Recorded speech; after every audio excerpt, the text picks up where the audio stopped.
Commander Jack Harlow stared at the Silurian ambassador standing before him in the Earth Alliance headquarters. The tall, blue-skinned alien's 4 eyes blinked in a pattern that Jack had learned indicated complete certainty. "You cannot be serious, Ambassador Vextol," Jack said, keeping his voice steady despite his shock. "After 200 years of cooperation." "Our decision is final," Vextol replied. His translator device gave his words a metallic edge. "The High Council of Xylar has determined that continued association with humans is holding back our civilization's true potential. We will be removing all human influence from our worlds and systems." Jack rubbed his forehead. "This makes no sense. Our species have built everything together since first contact." The ambassador's skin rippled with blue-green patterns, a sign of what Jack recognized as pride. "We have learned all we can from humanity. Your primitive approaches are now limiting our advancement." Lisa Morgan, the Alliance's top xenobiologist, stepped forward. Her normally calm demeanor was replaced with obvious concern. "Ambassador, I must warn you that our systems are deeply integrated. A sudden separation could have serious consequences for both our peoples." "We have already begun the process," Vextol said. "All human personnel are being transported from Silurian territories as we speak." On the main Silurian space station orbiting their homeworld, chaos had erupted. Kevin Porter crouched behind a storage unit, watching as humans were rounded up and escorted to transport ships. As a maintenance technician, Kevin had been working deep in the station's core when the announcement came. Instead of reporting as ordered, some instinct had told him to hide. "This is crazy," he whispered to himself, clutching his tablet. He quickly disabled its tracking function. If he stayed, he might be the only human left in Silurian space. Through his tablet, Kevin accessed the station's cameras. Everywhere, Silurian engineers were removing human-built components and replacing them with their own technology. A group of Silurian officials watched with satisfaction as the last human transport departed. "Begin the purification process," ordered a tall Silurian wearing the markings of a high commander. Kevin shuddered. They were talking about their technology as if it had been contaminated. Back on Earth, the Alliance Council gathered for an emergency meeting. The large round chamber buzzed with concerned voices as Jack Harlow delivered the news. "They've expelled every human from their territory and cut all communication channels," he reported. "Our monitoring stations show they're replacing all human technology with their own systems." President Carol Martinez frowned. "Do we know why they've done this?" There was no warning. Lisa Morgan activated a display showing data trends. Their younger generation has been increasingly isolated in recent years. There's been a growing movement among their scientists claiming human thinking has been preventing them from achieving technological breakthroughs. "That's ridiculous," said Greg Wilson, the Alliance's chief engineer. "Our joint work has advanced both our species far beyond what either could have achieved alone." "Pride," Lisa said simply. "Their culture places enormous value on self-reliance. This new faction believes accepting human help has become shameful." In the darkness of the Silurian station, Kevin Porter made a decision. He would stay hidden and keep a record of what happened. He had access to maintenance tunnels and knew the station's layout better than most Silurians. Using his tablet, he began a log entry, day 1 of the separation. "The Silurians are removing all human-designed systems. They don't seem to realize that many of their own designs are built on human principles. I'm not sure they fully understand the integration points. I'll try to document the changes as they happen." Across Silurian space, their engineers worked tirelessly to replace human components and software. Their leaders made grand speeches about a new era of pure Silurian achievement. Citizens celebrated in the streets, seeing this as a moment of cultural liberation. No one noticed the first small systems beginning to report errors. 6 months had passed since the Silurians had removed all human influence from their worlds. Today was the day of their grand purification celebration.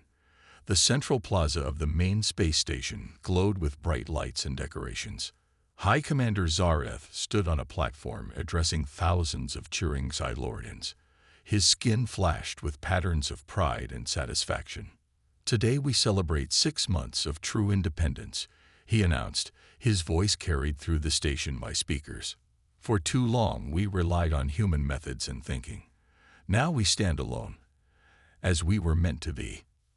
The crowd roared their approval. No one noticed the slight flicker in the lights or the brief pause in the air circulation system. Deep within the maintenance tunnels, Kevin Porter watched the celebration through a small camera he had placed in the plaza.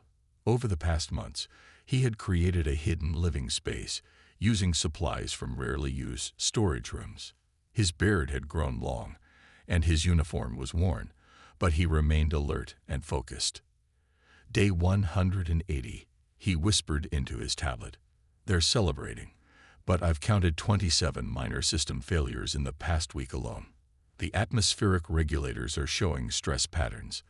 They replaced the redundancy protocols with their own systems, but they didn't maintain the backup pathways." Kevin had been carefully documenting every change the Silurians made to the station's systems. Many times, he had been tempted to fix problems he noticed, but he knew discovery would mean immediate expulsion, or worse. Meanwhile, on Earth, Susan Fletcher sat in her dimly lit office at Earth Alliance Intelligence. Screens surrounding her displayed data streams from the border of Silurian space. As a covert intelligence officer, she had been monitoring their communications and energy signatures. "Look at this pattern," she said to Greg Wilson, who had just entered her office. "Their power grid is showing fluctuations that match what we saw during early integration testing years ago." Greg leaned closer to examine the data. "They've gone back to their original containment field designs, but those designs never accounted for the scale they're operating at now." "Should we warn them?" Susan asked. Greg shook his head. "They made it clear they want nothing to do with us. Besides, these are just minor issues. They'll figure it out." Back on the Silurian station, the celebration reached its peak. High Commander Zareth was about to activate a massive holographic display showing Silurian achievements when the entire atmospheric system suddenly stopped. For 10 terrifying seconds, no air moved through the station. Children gasped and adults froze in fear. Then, with a loud hum, the system restarted. "A minor adjustment period," Zareth announced quickly, his skin now showing patterns of concern despite his confident words. "Our new systems are still calibrating." The celebration continued, but with less enthusiasm. Later, in the station's control center, Zareth confronted his engineers. "What happened?" he demanded. A nervous engineer explained. "The atmospheric regulator entered a protection mode we didn't anticipate. It seems the human designs included fail-safes we didn't fully understand before replacing them." "Fix it," Zareth ordered. "And tell no one about this. We cannot show weakness now." In his hiding place, Kevin recorded the incident.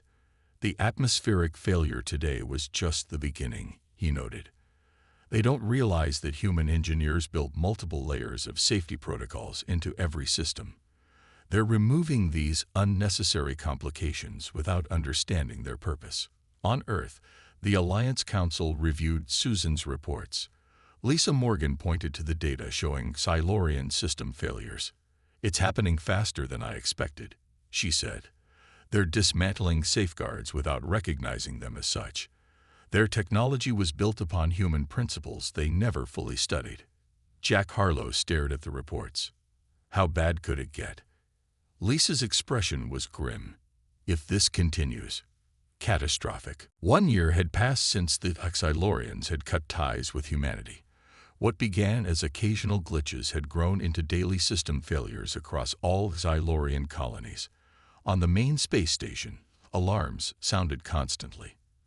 Silurian engineers rushed from one crisis to another, their skin patterns showing stress and fear. Kevin Porter had grown thin, but his eyes remained sharp. He moved through the maintenance tunnels with practiced silence, watching the growing chaos. Last week, he had made a difficult decision to start secretly repairing critical life support systems when no one was looking. If the station lost oxygen, everyone would die, including him. Day 365, he whispered into his tablet. Food production system failed in Section 12 today. They're down to 60% capacity across the station. Water recycling is operating at minimal levels. They keep replacing parts, but they're not addressing the core programming issues. In the Silurian Council chamber, Elder Marvos faced an angry crowd of citizens. His once proud posture now showed signs of fatigue. We are addressing these temporary setbacks, he insisted, though his skin patterns betrayed his uncertainty. Our best engineers are working day and night. A younger Xylorian named Tixlan stepped forward. These are not temporary. My family has been without reliable power for 20 days. The medical center lost life support twice last week. We need to reconsider our position on human assistance. Murmurs of agreement rippled through the crowd.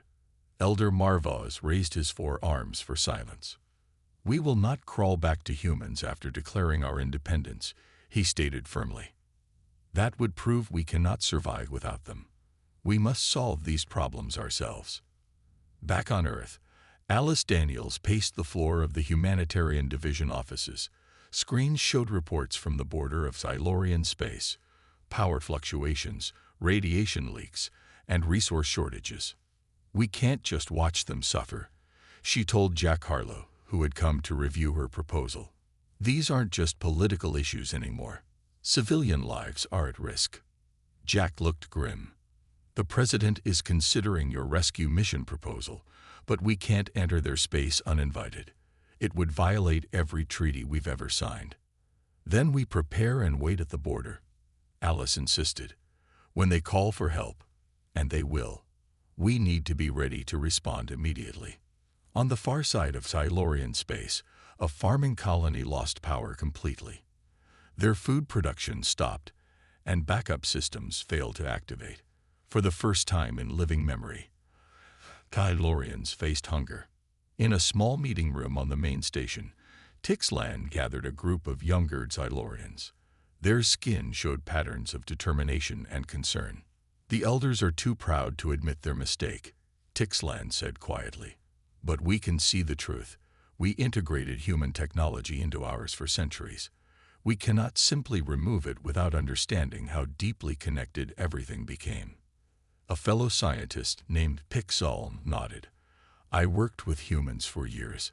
They built systems differently. With multiple backups and fail-safes, we often thought were inefficient. Now I understand why.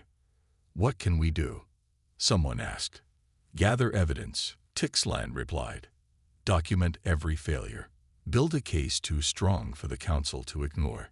Late that night, Kevin Porter was fixing a critical oxygen filter when he heard voices approaching. He quickly hid behind large pipes, holding his breath. Two Silurians stopped nearby, examining the filter he had just repaired. It's working again, one said, puzzled. I don't understand.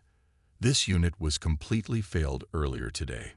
There have been reports of equipment mysteriously repairing itself all over the station. The other replied. Some believe it's a sign from the ancestors. Or perhaps, the first said quietly, not all humans left the station. Kevin remained perfectly still until they departed. His situation had just become more dangerous. Yet the conversation gave him an unexpected feeling. Hope. Not all Silurians believed the separation was working. In the Elder Council chamber, Marvos sat alone, staring at the emergency communication device that could contact Earth. His hand hovered over it, then withdrew. Not yet. He wasn't ready to admit failure. Not yet. 18 months after the separation, the central power grid of the main Silurian station failed completely. Emergency lights cast eerie shadows as panicked Silurians rushed through corridors. Children cried, their skin patterns showing fear in dull pulses of color. In the station control room, engineers worked frantically at their consoles. Nothing responded. The backup systems that should have activated automatically remained silent. Restart the main reactor, ordered Elder Marvos, his voice tense. We've tried 5 times, a chief engineer replied. Something is wrong with the core programming. We don't understand why the safety protocols are blocking us." What they didn't know was that Kevin Porter had programmed those safety protocols years ago. The Xylorians had removed the human interface, but hadn't realized the core programming still contained human logic paths they couldn't see. Kevin watched from a hidden maintenance panel. He could fix this, but doing so would reveal his presence. For 18 months he had remained hidden, only making small, unnoticeable repairs. This was different. Millions would suffer without power. At the edge of Xylorian space, a human vessel named Northern Star hovered just outside the border. Captain Paul Johnson stood on the bridge, watching the sensor readings with concern. "Energy signatures from the main Xylorian station have dropped by 80%, reported his science officer. "Life support systems appear to be running on emergency power only." Paul frowned. "Are they in immediate danger?" "Not yet, but their emergency systems weren't designed to support a station that size for more than a few days." Paul touched the communication panel. "This is Captain Paul Johnson of the Northern Star to Earth Alliance Command. Request permission to move closer to the Xylorian border. We're picking up signs of a major power failure." Back on Earth, President Carol Martinez sat with her advisors in the Emergency Response Center. Reports from the border showed conditions in Xylorian territory were rapidly deteriorating. "The Northern Star is standing by," Jack Harlow reported. "Captain Johnson is requesting permission to move closer." Carol's expression remained neutral, but her eyes showed her conflict. "They made it very clear they wanted nothing to do with us. Moving our ships closer could be seen as threatening. People are suffering." Alice Daniels countered. "This isn't about politics anymore." On the Xylorian station, the power failure had affected the food storage units. Without proper refrigeration, supplies were spoiling. For the first time in centuries, Xylorians faced hunger in significant numbers. In the council chamber, heated voices filled the air. Tixlan and the younger Xylorians confronted the elders. "Our children are hungry. Our medical centers cannot function. How much more must we suffer for your pride?" Tixlan demanded. Elder Marvaz looked around the room. Support for his position was fading. Even his fellow elders showed patterns of doubt on their skin. "What would you have me do?" he asked quietly. "Contact the humans," Tixlan said firmly. "Ask for their help." In his hiding place, Kevin made a decision. He couldn't stand by any longer. Using his tablet, he created an emergency override for the power system. It would work temporarily, but the Xylorians would know someone had interfered. Just as he pressed the final command, the door to his hiding place slid open. 3 Xylorian security officers stood there, weapons ready. "Human," one said, sounding both surprised and relieved. "You will come with us." In the elder's private chamber, Marvaz stared at the emergency communication device. With a heavy heart and patterns of shame showing on his skin, he activated it. The screen flickered to life, showing the Earth Alliance symbol. A human operator appeared, looking surprised. "This is Elder Marvaz of the Xylorian High Council," he said, his voice thick with emotion. "I wish to speak with your president. We need help." On Earth, President Carol Martinez received the message. She looked at Jack Harlow and Alice Daniels. "The decision is yours, Madam President," Jack said. "Do we help those who rejected us?" Carol's answer was immediate. "Prepare a humanitarian fleet. Tell Captain Johnson to move to the border and prepare for entry into Xylorian space." The Northern Star led a fleet of 5 Earth ships toward the main Xylorian station. Captain Paul Johnson stood on the bridge, watching the massive structure grow larger on the view screen. Parts of the station were dark, showing the extent of the power failure. "We're being hailed," his communications officer reported. On screen, Paul ordered. Elder Marvaz appeared, his blue skin showing patterns of both relief and embarrassment. "Captain Johnson, thank you for responding to our call. We welcome your assistance." Paul nodded respectfully. "We're here to help, Elder. My engineers are ready to begin work as soon as we dock." Not all Xylorians were pleased to see human ships approaching. Sub-Commander Dexpor watched from a secondary control room, his skin flashing with angry patterns. "They left us no choice," an aide said quietly. "There is always a choice," Dexpor replied bitterly. "We survived for thousands of years before meeting humans. We do not need them now." The Northern Star docked at the main hub. Ryan Kelly, the chief engineering specialist, led the first team of humans onto the station. They carried equipment and supplies, their faces showing determination rather than judgment. Elder Marvos and Tixlan greeted them at the airlock. "We are grateful for your assistance," Marvos said formally. Ryan nodded. "We'll need to see your central power core first." As they walked through the dimly lit corridors, Ryan noticed Silurians watching them with mixed emotions. Some looked relieved, others resentful. Children peered curiously from doorways, having never seen humans before. In the security section, Kevin Porter sat in a small room. His beard was long, his clothes worn from 18 months in hiding. Two guards stood nearby as Elder Marvos entered with Ryan Kelly. "Kevin," Ryan said in shock. "We thought all humans had left." Kevin stood shakily. "I stayed behind. I've been monitoring the systems, making small repairs when I could." Marvos' skin showed patterns of surprise. "You have been helping us, even after we forced your people to leave. People would have died otherwise," Kevin said simply. Ryan turned to Marvos. "Kevin has probably saved countless lives. He knows this station better than anyone. We need him on our team." Marvos nodded slowly. "Agreed." In the central power core, the human engineers examined the Silurian modifications with growing concern. They removed all the redundancy systems, Ryan explained to Marvos. "See these connection points? They were designed to have multiple pathways. If one failed, another would take over automatically." Kevin pointed to a large circuit board. They also removed the human-designed safety protocols that prevented power surges.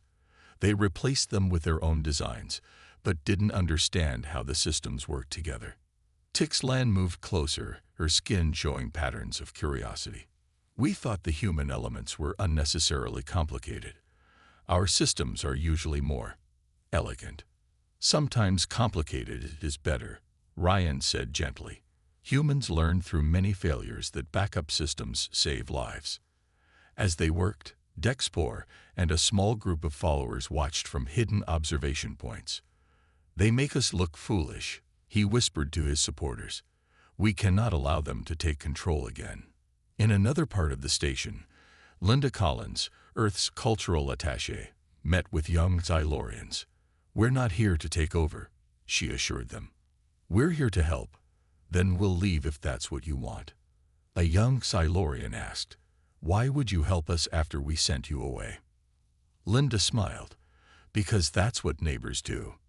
When your neighbor's house is on fire, you don't ask if they've been nice to you lately. You help put out the fire." As night fell on the station, the first sections regained power. Lights came back on, and with them, hope. Silurian and human engineers worked side by side, setting aside pride and past grievances. But in the shadows, Dexpor gathered his followers. "Tonight, we will show these humans they are not welcome here," he told them.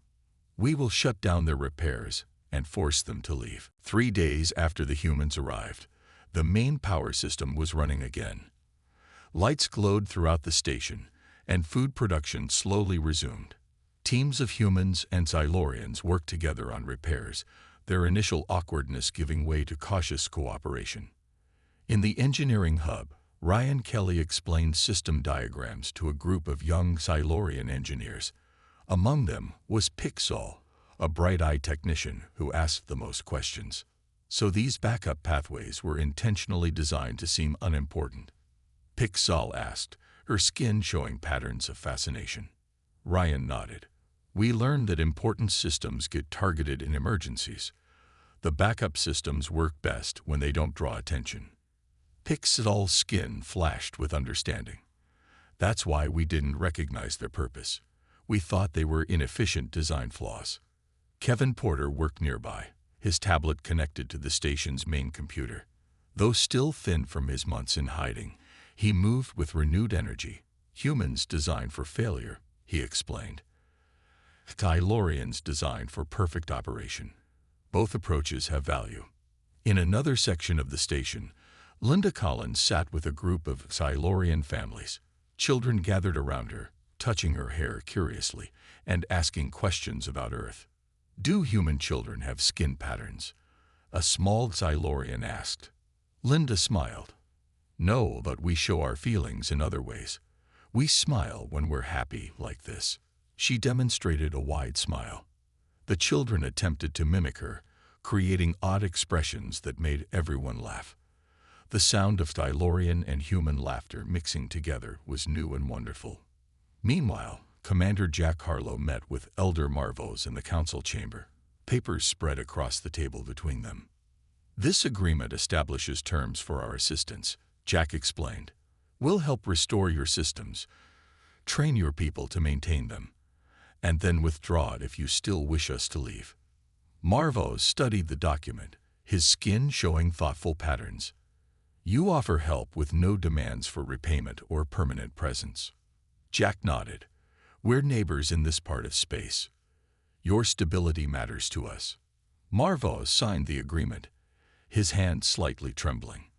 We were wrong about humans. I was wrong. That night, as most of the station slept, Dexpor and his followers moved through the shadows toward the newly repaired power core. They carried tools and small explosive devices. We must act now, Dexpor whispered. Once their repairs are complete, they will claim we cannot function without them. As they approached the core, they were surprised to find Pixel working late with Ryan. Dexpor quickly pulled his team back around a corner. We must wait, he hissed.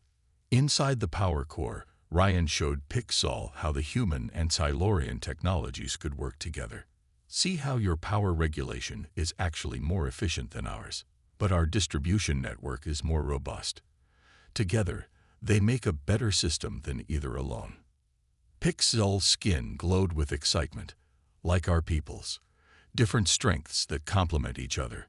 Ryan smiled. Exactly. That's why the separation caused so many problems. We've been integrated for 200 years. Our technologies evolved together, even when we didn't realize it. In his quarters, Kevin reviewed the station schematics with Tixlan. There are still critical systems failing throughout the station, he said. We fixed the most urgent ones, but the list is long. Tixlan's skin showed patterns of concern. We have reports of similar failures on all our colonies. Some are worse than here. We'll need more teams, Kevin said, and more time. Outside in the corridor, Dexpor listened to their conversation, his anger growing. Later, he gathered his followers in a storage room. I've changed our plan, he announced. We will not attack the power core directly. Instead, we will sabotage the human ships. Without their supplies and equipment, they will be forced to leave. His followers exchanged nervous glances, but none dared to object. Their faith in Silurian superiority had been shaken by recent events, but pride kept them from admitting it. What none of them realized was that a small Silurian child had heard every word from a ventilation duct where she had been playing. Her skin patterns flickering with fear, she slipped away to find her new human friend, Linda. Linda Collins listened carefully as the small Silurian child, Miktur, told her about Dexpor's plan to sabotage the human ships. The child's skin flickered with nervous patterns as she spoke. You did the right thing by telling me, Linda assured her. She immediately contacted Captain Paul Johnson and security teams on both sides. Thanks to Miktur's warning, Dexpor and his followers were caught before they could damage the ships. They were taken to the station's holding area, their skin showing patterns of shame and anger. Meanwhile, in the main computer core, Ryan Kelly made a troubling discovery. As he examined deeper system layers, warning signals flashed across his screen. Kevin, come look at this, he called. Kevin Porter hurried over, followed by Pixel. They stared at the screen showing complex data patterns. "That can't be right," Kevin said, his face pale. "The quantum computing network is showing signs of cascade failure." "What does that mean?" Pixel asked, her skin patterns showing concern. "It's much worse than the power failures," Ryan explained. "The quantum network connects all Silurian systems across your territory. If it fails completely, nothing will work." Word of this new threat quickly reached Elder Marvos and Commander Jack Harlow. They called an emergency meeting with the Earth's top quantum physicist, Sandra Palmer, who had arrived on a support ship. In the station's conference room, Sandra explained the situation using simple diagrams. "When you removed the human elements from your quantum network, you created an unstable feedback loop," she said. "The network is building energy in ways it wasn't designed to handle." "Can it be fixed?" Marvos asked, his skin showing patterns of fear. Sandra's expression was grave. "Yes, but it's not simple. The feedback loop has created what we call a dimensional rift in the quantum field. If it continues to grow, it could affect normal spacetime." Elder Marvos looked confused. Pixel explained in simpler terms. "It could create a tear in reality itself. Elder, everything near it would be destroyed." In the holding area, Dexpor listened as a guard explained the new crisis to another Silurian. His skin patterns shifted from anger to fear. Whatever his feelings about humans, he didn't want to see his people destroyed. "I wish to speak with Elder Marvos," he called out. "I have information that may help." When brought to the conference room, Dexpor's skin showed genuine concern. "Before the separation, I worked on the quantum network. I know its original design better than anyone." "We need all the help we can get," Jack said. Marvos nodded in agreement. Sandra Palmer, Kevin, Ryan, Pixel, and Dexpor formed a special team to address the quantum crisis. They worked day and night, combining human theoretical knowledge with Silurian practical experience. "The rift is growing faster than we thought," Sandra announced on the third day. "We need to access the central quantum core to implement our solution." Dexpor's skin paled. "The core is in an abandoned section of the station. We shut it down when we removed human systems. The area may not have life support anymore." "We have no choice," Kevin said. Pixel, "And I will go." Ryan shook his head. "It's too dangerous for just two people." "I will go as well," Dexpor said, surprising everyone. "My knowledge of the old systems may be needed." As they prepared for the dangerous mission, Elder Marvos addressed the station's population. His skin showed patterns of humility that many had never seen before. "We face a threat beyond our experience," he admitted. "In our pride, we created this danger. Now we must set aside that pride and work with our human friends to save all our lives." Throughout the station, Silurians and humans gathered around screens, watching as Kevin, Pixel, and Dexpor entered the abandoned section. The three wore environmental suits and carried equipment designed by both species working together. The fate of both peoples now rested on what they would find in the silent, dark heart of the station, where human and Silurian technologies had once merged and now threatened to tear reality apart. 3 years had passed since the quantum crisis. The main Silurian station now shone brightly in space, fully repaired and improved. New sections showed both human and Silurian design elements working together in harmony. In the Grand Council chamber, Elder Marvos and Linda Collins stood before a mixed audience of humans and Silurians. Their task today was to present the newly drafted treaty to the Joint Council, with representatives from both species. "This treaty recognizes what we should have known all along," Marvos said, his skin showing patterns of wisdom and peace. "Our civilizations are stronger together than apart." Linda nodded. "We call it the Interdependence Treaty. It establishes permanent exchange programs, shared research, and mutual defense agreements." Jack Harlow, now promoted to admiral, sat next to High Commander Zareth, once bitter enemies now working as partners. They both signed the document first, followed by representatives from every human and Silurian colony. In another part of the station, Kevin Porter no longer needed to hide in maintenance tunnels. He stood proudly in a classroom, teaching a group of mixed human and Silurian students about integrated engineering systems. "The quantum crisis taught us something important," he explained. "Different ways of thinking aren't a weakness. They're our greatest strength." Among his students sat Pixel, now head of the Silurian Engineering Division. Her skin showed patterns of pride as she watched the young students ask questions and work on projects together. Later that day, a ceremony was held in the station's central plaza. A large monument was unveiled, showing intertwined human and Silurian hands supporting a model of the galaxy. Sandra Palmer read the inscription aloud. "Apart we are merely travelers. Together we explore the stars." The crowd applauded. Among them stood Dexpor, who had become an unlikely advocate for cooperation after his experience in the quantum core. The mission had changed him profoundly. He now worked with human scientists to develop new safety protocols for quantum systems. "Do you remember that day in the core?" Pixel asked, standing beside him, "when we thought we might not survive?" Dexpor's skin showed patterns of reflection. "I remember Kevin refused to leave when the systems began to collapse. He said either we all made it out or none of us would. That was when I truly understood humans," Pixel said.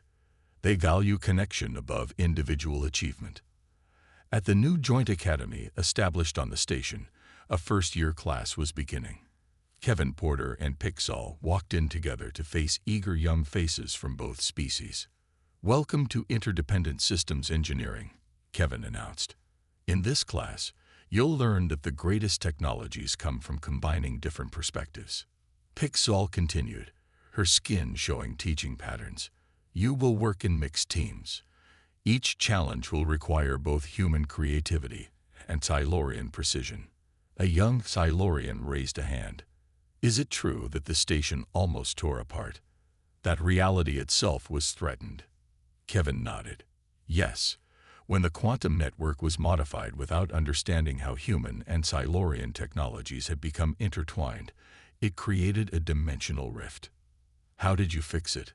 a human student asked. "Together," Pixel said simply. "Neither species could have solved it alone." Kevin understood the human safety protocols hidden in the system. "I understood Silurian power dynamics." Dexpor knew the original network design. "We each contributed a piece of the solution." Outside the classroom window, Earth ships and Silurian vessels moved peacefully through space together. Trade flourished, and joint research teams made new discoveries every day.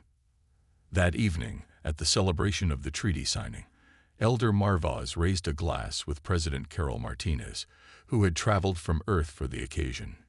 "To the future," he said, his skin glowing with hope. "To interdependence," she replied with a smile. Around them, humans and Silurians mingled, no longer separated by pride or fear, but united by the understanding that true strength comes from embracing differences rather than rejecting them.